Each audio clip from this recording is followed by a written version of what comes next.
मदद कर दीजिए।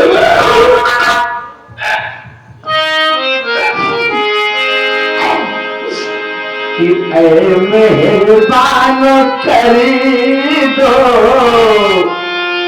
दया की नजर आए, दया की नजर मेरे बेटे के दो कफन के दिए,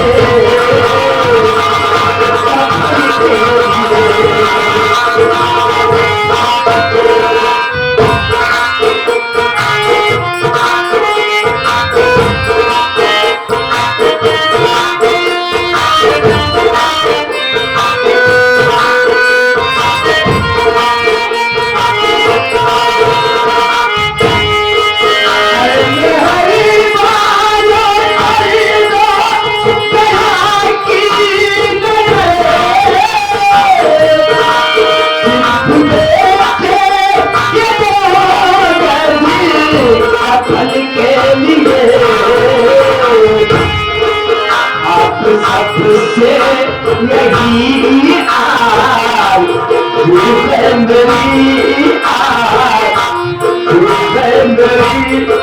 मेरे बेटे के दो कफन के लिए।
अब नहीं, कुछ पैसे ऐसे मिल गए हैं, पैसे हमारे पास है, हम जा रहे हैं कफन लेने के लिए।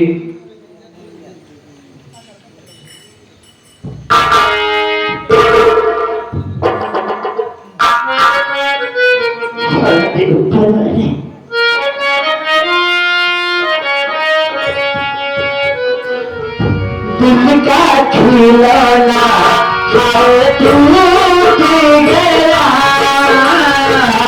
दिल का खिलौना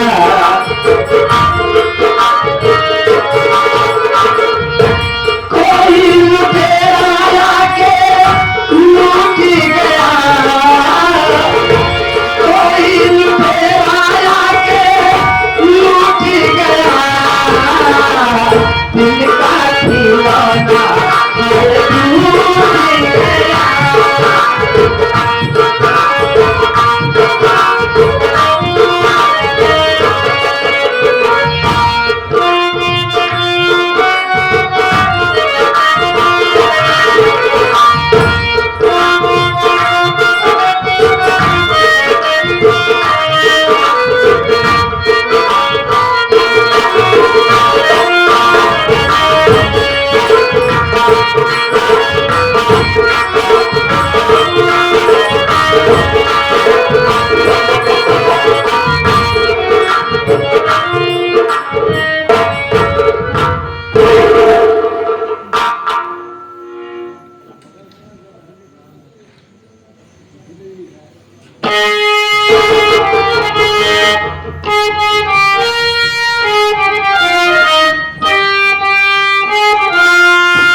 या मालिक, आज तूने ऊपर वाले मालिक ऐसे मोड़ पर लाकर मुझे खड़ा कर दिया कि मेरे पास एक पैसा नहीं है कि उस सजाकर 2 गज का फल लाकर अपनी बहन की मृत शरीर पर डाल सकूं। इस दुनिया में मालिक किसी भाई को इतना मजबूर मत बनाना कि उसकी बहन की लाश पड़ी हो और उस लाचार भाई के पास अपनी बहन की शरीर पर डालने के लिए 2 गज। मुझे माफ करना नीतू बहन, मैं तेरे लिए कुछ नहीं कर सका। हर साल तू मेरी कलाई में राखी बांधा करती और आज अपने रमेश भैया की कलाई सुन करके चली। अरे जिंदगी में तूने मुझसे किसी चीज की मांग नहीं की थी गुड़िया, मांगा भी तो 2 टुकड़ा रोटी, वो भी है बदनसीब तेरा भाई रमेश तुझे नहीं खिला सका। भूखी आत्मा भूखी खाया मुझे छोड़कर चली गई। अब मैं क्या करूं? इस शमशान घाट पर मुझे दूर दूर तक कोई दिखाई नहीं दे रहा है। किससे जाकर मैं अपनी फरियाद सुनाऊं, किससे मैं अपना दुख रो? हाँ, दूर एक देवी जी बैठी हुई है, उन्हीं से अपनी फरियाद सुनाऊंगा। अगर वो दयावान होगी इस लाचार भाई की मदद जरूर करेंगे। आगे तेरा ही सहारा है मालिक, तेरा ही सहारा।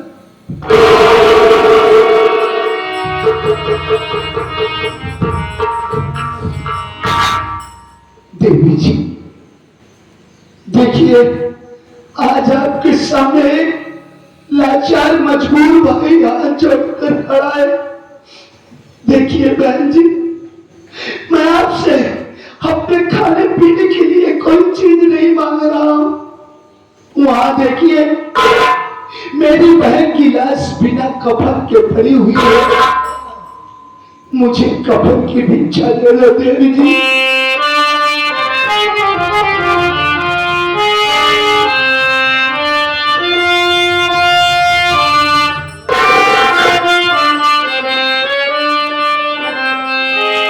मांगी रहा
लाचार हूं, मुझे कफन की भिक्षा दे दीजिए, मालिक आपका भला करेगा।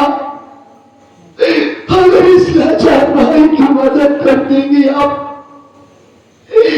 तो आपका पूरा परिवार खुशी सुखी रहेगा। देवी जी देखिए, मालिक ने आपको भी औलाद दिया होगा, आप औलाद का दर्द अच्छी तरीके से जानती होंगी। मुझे कफन की भिक्षा दे दीजिए, मालिक करे कि आपके बच्चे को मेरी उम्र लग जाए। मुझे कफन की भिक्षा दे दीजिए देवी जी। आपको अपने ममता के मर्यादा की कसम, मैं आपके सामने हाथ जोड़ता हूँ आपके पास।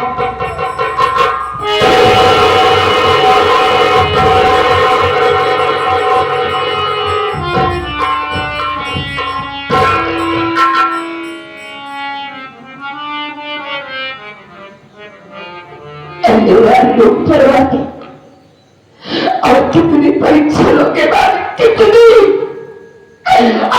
भी परीक्षा मतलब है कि यहाँ से आंसू की जगह खून निकल जाए। कितनी मुसीबत से भीख मांग कर पैसे इकट्ठा करके अपने बच्चे के लिए कफन मंगाई। आज इंसान मुझसे कफन की भिक्षा मांग रहा है। कितनी बड़ी कसम दे दिया कि देवी जी तुमको तुम्हारे ममता के मर्यादा की कसम है। समझ गई मालिक, आप तो हमारी शक्ति की परीक्षा ले रहा है, तो मैं पीछे नहीं हटूंगी, क्योंकि मैं एक मां हूं और कोई मां अपनी ममता की मर्यादा को भंग नहीं हो देगी। मैं इस इंसान को कफन जरूर दूंगी, चाहे मुझे अपनी औलाद का बिना कफन के ही दफनाना पड़ेगा।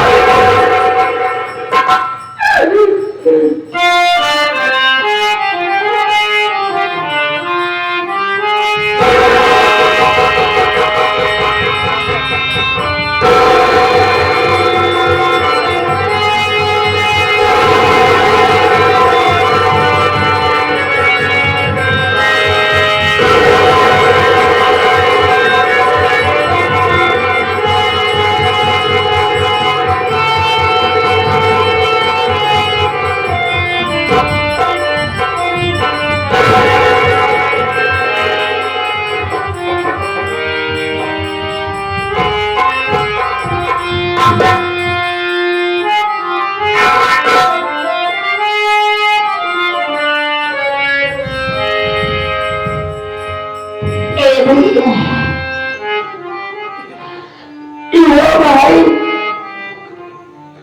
मैं तुम्हें कफन दे रही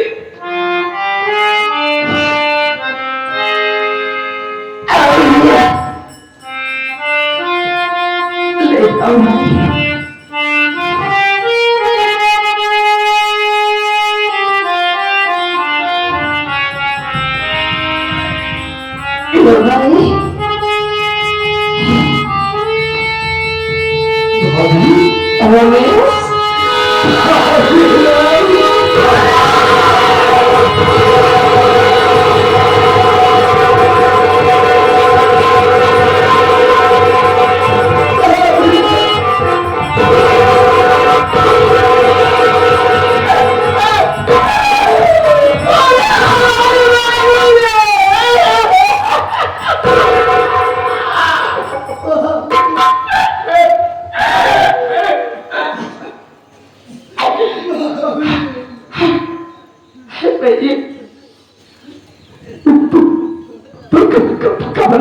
मांग रहा है किसके लिए?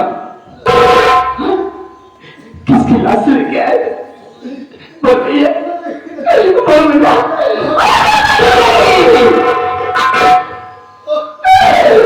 किसकी लाश लेके आए? कैसे बतलाऊं भाभी आपको? बतलाने में तो मेरा कलेजा फूटा जा रहा है, लेकिन अगर नहीं बताएगा तो तेरी भाभी का कलेजा जरूर पहुंचाएगा। तो यहाँ नहीं जानना चाहती हैं आप? हाँ। तो अपने सीने पर पत्थर रख लीजिए। मैं किसी गैर की लाश लेकर नहीं आया भाभी,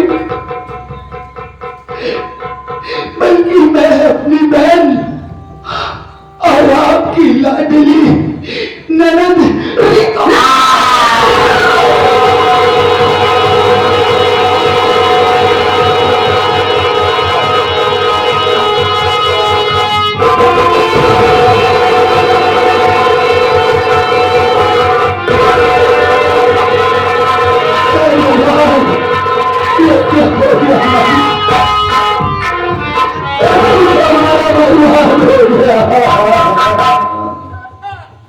अपने आप को संभालो भाभी, अपने आप को संभालो।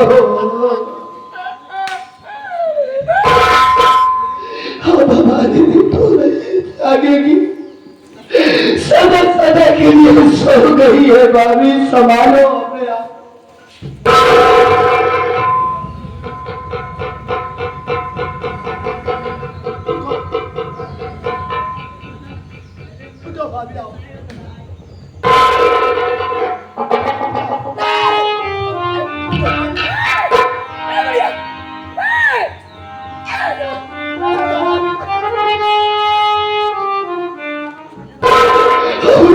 हमारी गुड़िया वापस नहीं आएगी, संभालो अपने आप को। रो रही भाभी, उधर मत देखो। जो हमारी किस्मत में लिखा था वही हुआ भाभी, तो मत।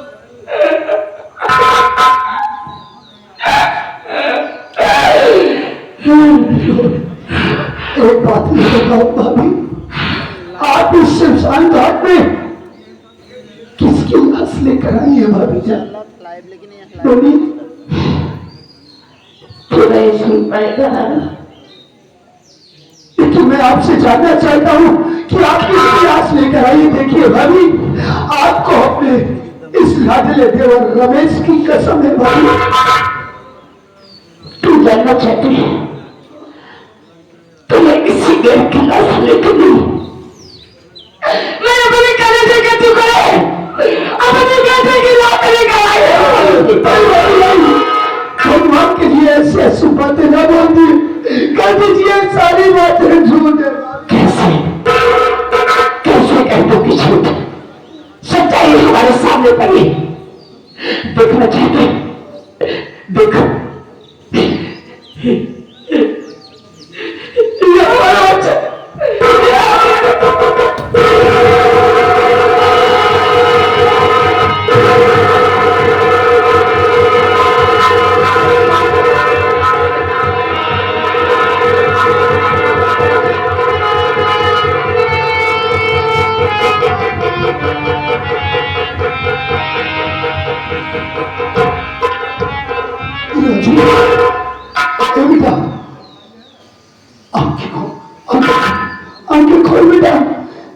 तेरा चाचा है, अपने चाचा से बातें नहीं करेगा मुन्ना, आके कोई डरा छुआ के दो।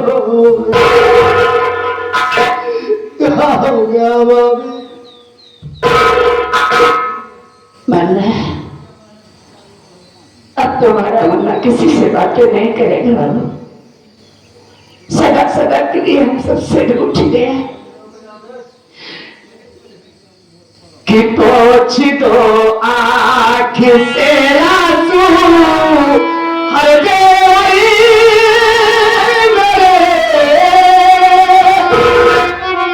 मेरी तू ननद की चलेगी चिता, इतने बेघर बेगा ठाकुर आए रात जगत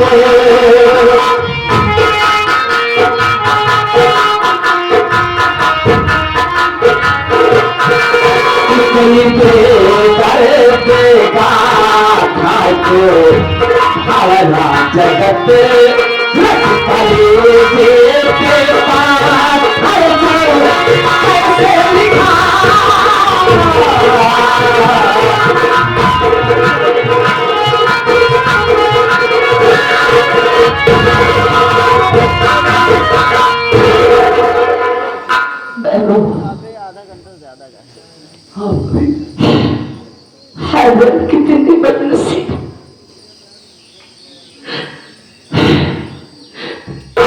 हैदर से कुछ नहीं होगा बनना।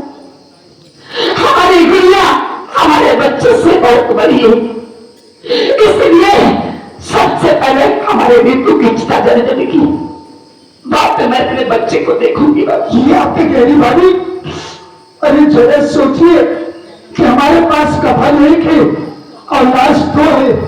मैं आपकी बात को मानता हूं कि अगर इस कफन में पहले नीतू की लाश लपेट कर हम इसका अंतिम संस्कार कर देते हैं, तो जरा सोचिए भाभी कि हमारे बेटे का कफन दफन कैसे होगा। अरे ना तो इसी बात कहे भैया, क्योंकि हमारे पास कफन एक है और लाश दो है। हम करेंगे तो क्या करें भाई, समझ में नहीं आ रहा। हाँ, सच कहते कुछ समझ में नहीं आता। एक क्या करते हैं मना, कहिए भाई। आज जो दुनिया में किसी ने नहीं किया है, जो दुनिया में किसी ने नहीं किया है, आज वो करके दिखाएंगे। एक कफन में दो लाश, हम देवर भाभी दफन आएंगे। इसके अलावा और कोई चारा नहीं हमारे पास नहीं है। आप सच कह रही है भाभी कि इंसान को समय से पहले और जरूरत से ज्यादा कुछ भी नहीं मिलता है। जो भी मंजूर है भाभी, वो तो वो कर ही रहेगा। आइए जा बेटा, अपनी मां की गोद में चला जाएगा मुन्ना।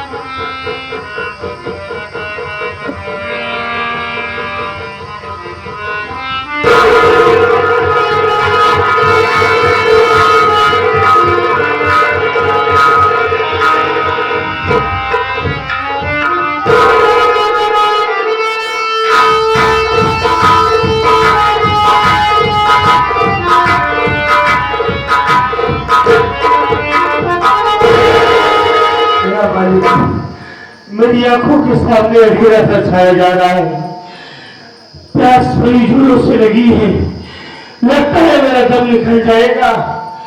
कोई मुझे एक टुकड़ा रोटी खिला दो, कोई पानी पिला दो भैया, कोई पानी पिला दो।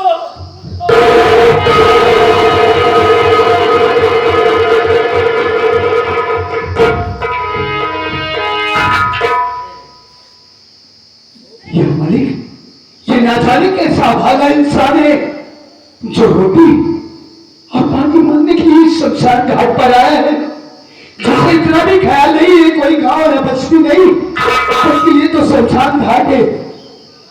शायद लगता है कि यह भी बेचारा हमारी तरह किसी मुसीबत का मारा है, जिसे कुछ ख्याल नहीं कि वो इस कहां पर है। खैर चलाओ, इसे उठाकर समझा बुझाकर गांव की तरफ भेज देता हूँ कि भैया अगर आपको रोटी मांगना है, खाना है, तो आप गांव की तरफ चले जाइए, यही ठीक रहेगा। ओ भैया, ओ भाई साहब, आओ उठो।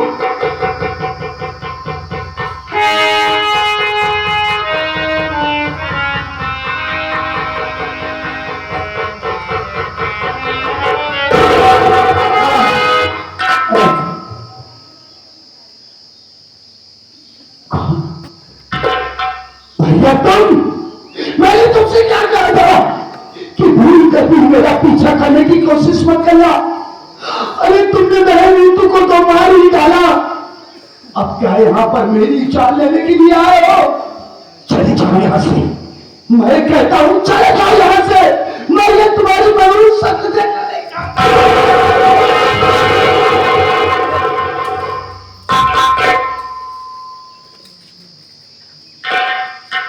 रमेश, हाँ भाभी।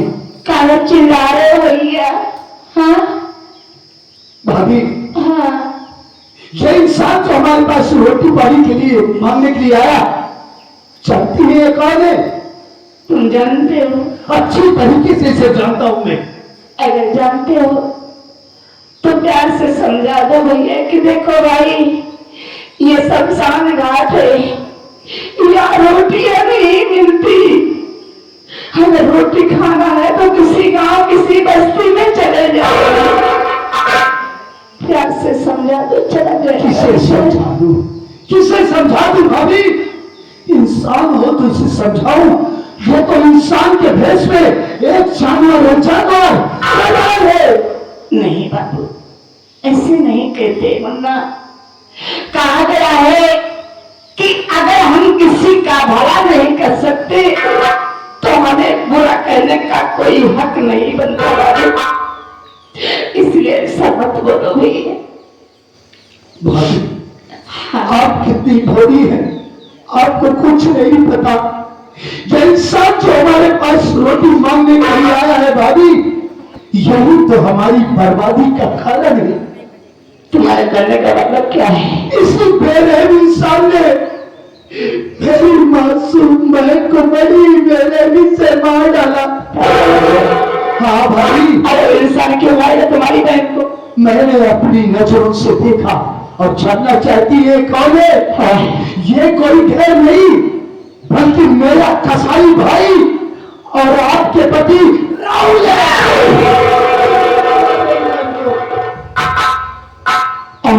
रमेश कुमार, इतना बड़ा आरोप लगाया तो किस पे?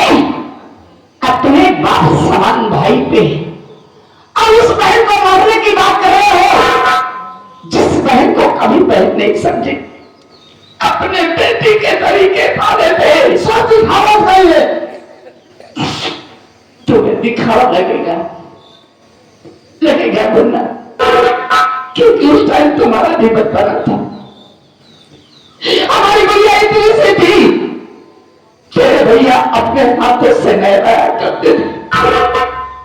कभी नहीं देखते थे कि नानी आगे पे काम करेगी, नहीं, अपनी बहन को अपने हाथों से खाना खिलाया करते थे।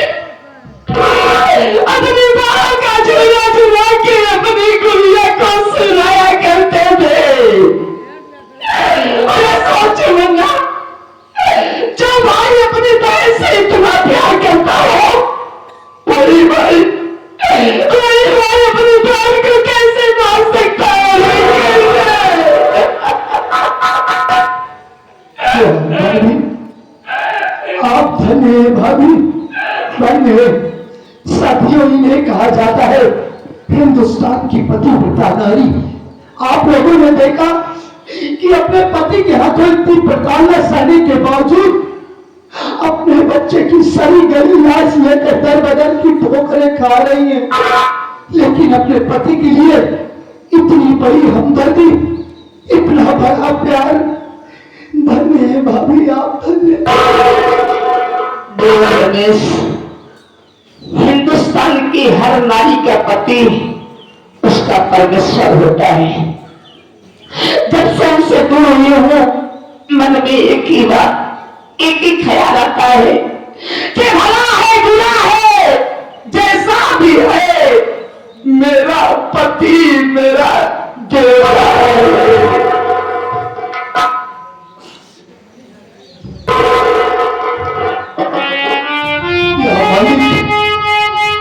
कैसा अनर्थ हो गया मेरे हाथ। अरे जिस भाई के पैर की धूल अपने बातों पर लगाया करता था, उसी भाई को अपनी बहन का कातिल समझ बैठा और उनके ऊपर मैंने अपना हाथ उठाया। और मैं अपने भैया से कैसे नजरें मिलाकर बातें करूंगा? देव रमेश, भाभी, ऐसा लग रहा है कि तुम्हारे भैया कई दिन के भूखे हैं। इनके खड़े होने की शक्ति नहीं है बाबू। अगर इन्हें कुछ खाने को नहीं मिला तो अनर्थ हो जाएगा भैया।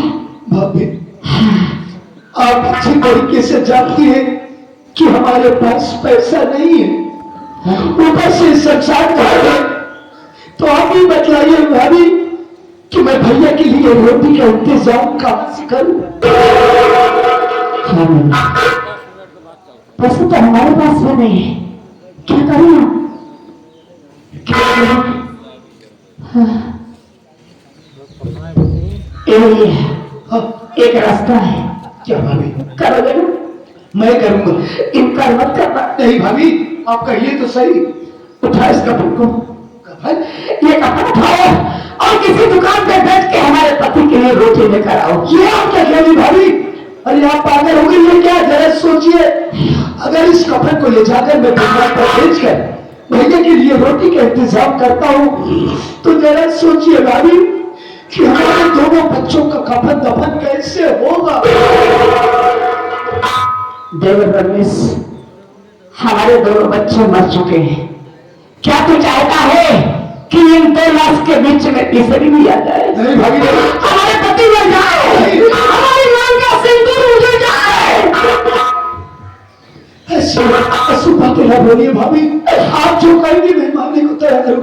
उठाओ इस कपड़े को और किसी दुकान पर बैठ के हमारे पति के लिए रोटी लेकर आओ। जितना जल्दी हो सके जाओ भैया। तेरा इशारा है पुराने।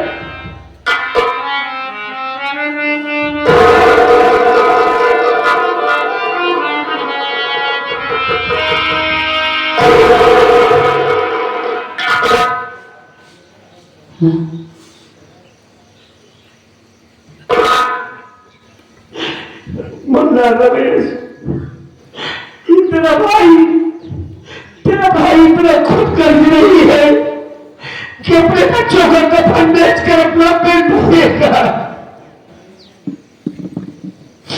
मुन्ना, आज तो मेरी भूख मिट गई। मेरे दोनों बच्चे इस दुनिया से चले गए। आज मैं रोटी खाकर अपना पेट भरूंगा। मुझे साधोदर इंसान दुनिया में कोई नहीं होगा। मुझे रोटी की जरूरत नहीं है रमेश। सबसे पहले मेरे बच्चों का अंतिम संस्कार करो, उसके बाद खाना तो हम बाद में भी खा लेंगे।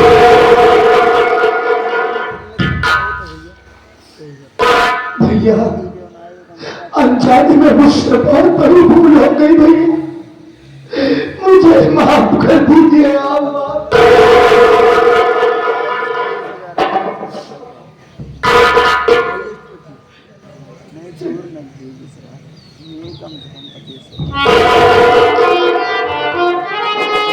देखो भैया, अपनी बहन अपना बेटा कैसे सुख की नींद सो रहे।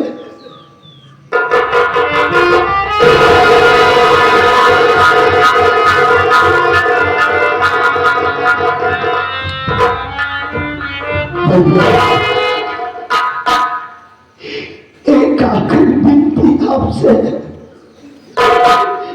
मेरी दुखियारी भाभी मुन्ना के घर में पागल हो गई है। पैर की लाश देख कर तो और टूट गई है।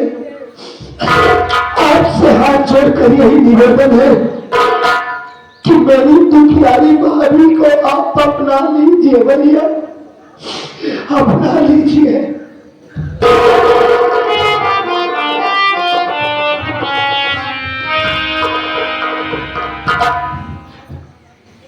रानी,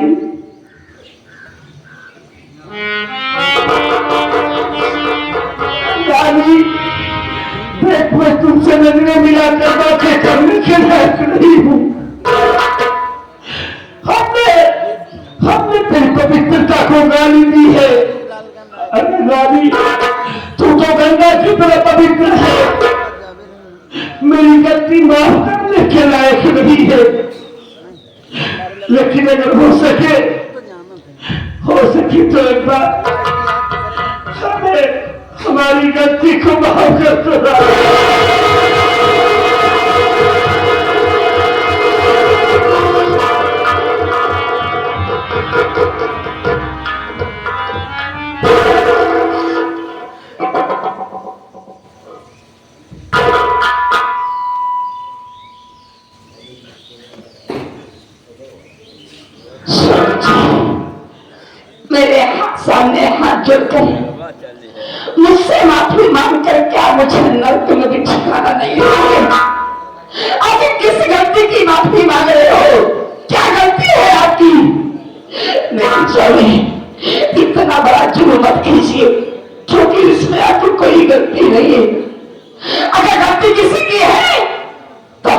कर्म का, हमारी किस्मत का। किसी ने कहा भी है कि कोई लाख करे चतुराई, कर्म का लेख मिटे ना रे भाई। जितना हमारी कर्म में, जितना हमारी किस्मत में लिखा था वो मुझे मिला। इसमें आपकी कोई गलती नहीं है, अपने आंखों को सुना बंद कर दीजिए।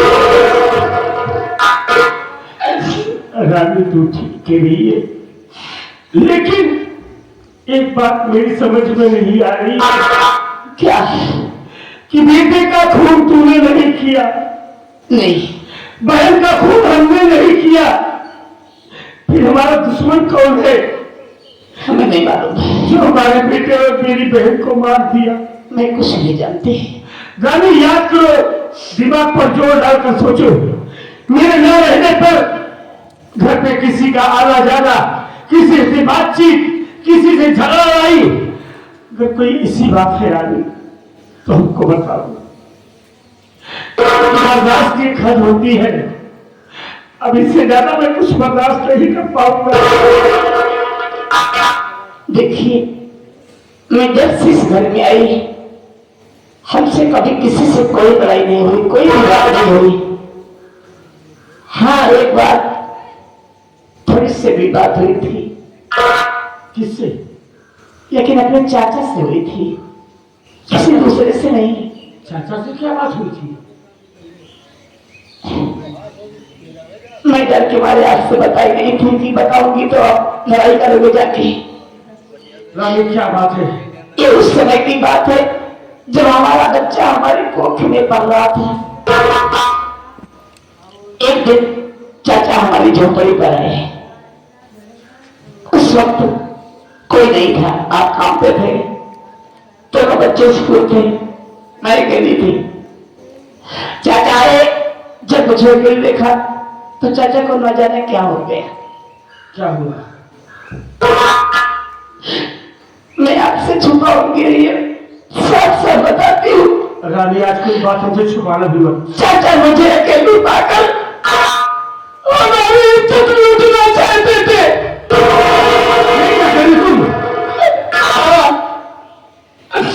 मैंने चाचा को बहुत समझाने की कोशिश की, पर चाचा हमारी एक बात नहीं सुने।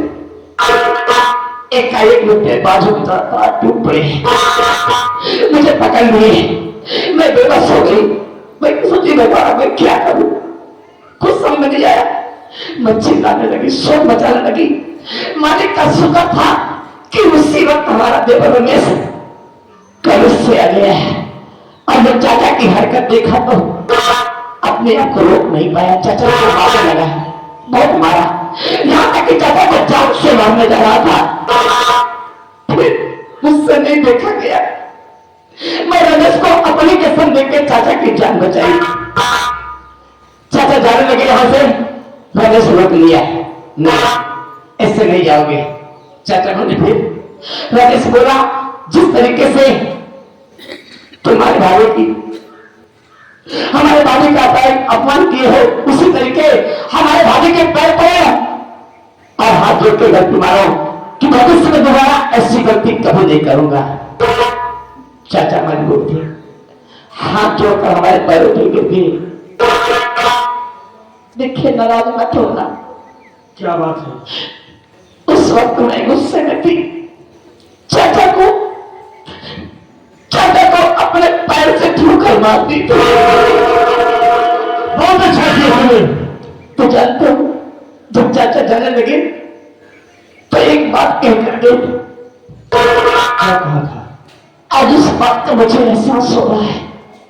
आज जाते वक्त चाचा ने कहा था, रनिया है, आज तूने मेरे पीठ लात मारी है ना, मैं भगवान की कसम खा के कह रहा हूं कि वक्त आने पर, मौका मिलने पर हम तेरे पेट पे लात मारेंगे। ए जी, कहीं ऐसा तो नहीं कि हमारे बच्चों का कातिल हमारा चाचा ही तो नहीं है। करो रानी, बस। मेरे बच्चों को मारने में मेरे चाचा के सिवा दूसरा कोई नहीं हो सकता है। हाँ भैया, मुन्ना रमेश, अब तो जो होना था हो गया है।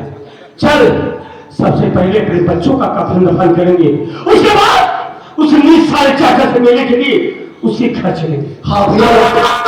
अरे मुझे तो डर इस बात का है कि भैया अकेले घर में उनके साथ भी कोई हादसा हो सकता है भैया। देरी ना करो, चल मुन्ना, चलो यहाँ से। चलो इसमें चलते हैं।